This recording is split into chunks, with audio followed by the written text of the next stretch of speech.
So at this age of 21, na-realize ko yung pinakamahalaga sa akin. Sa akin pala, yung pinakamahalaga sa akin is yung stability. As in, sobrang halaga na stability kasi maganda na stable ka sa bills, stable ka sa family mo, okay yung relationship mo sa family mo, maayos kayo, hindi kayo magulo, and then you're in the right person talaga. And then, okay yung relationship mo sa friends mo, and then you know kung sino yung totoo sa'yo. Yun yung pinakamahalaga sa lahat. Kasi kapag okay ka dun, hindi na para yumaman ka eh. Pag okay ka dun, napaka-peaceful siguro ng buhay mo. And then, napaka-importante rin na kailangan mong yung isip mo, kailangan mo siya laging gawing positive. Positive way. At kasi mahirap eh, sa mundo ngayon sobrang hirap na kaya sa paligid natin kasi napaka-stressful talaga eh. Sobrang stressful. Kaya sabi nga nila, 'di ba, ang pinaka number one killer is stress. Kapag stress yung isang tao, makikita mo sa mukha niya kung stress siya.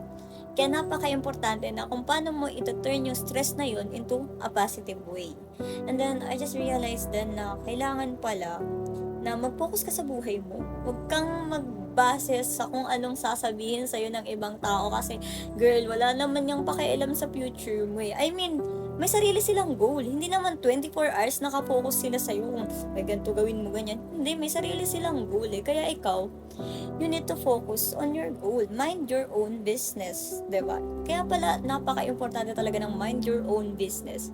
Kasi pag the way na iniisip natin, ano kaya magiging reaction nito, ano kaya magiging reaction, di ba, pag ginawa ko tong desisyon na to, mahihirapan kang umusad. Sobrang hirap umusad. And then I realized na kailangan pala, dapat, kilala mo talaga yung sarili mo, marunong ka mag-self-care sa sarili mo, and alagaan mo siya. Kasi kapag inaalagaan mo yung sarili mo, matututo ka maging confident sa lahat ng bagay na ginagawa mong desisyon. Yun. And then yung mindset mo mapabago kasi yung pinakamahirap na kalaban natin is yung mindset natin. So fix your mindset and be stable, 'di ba?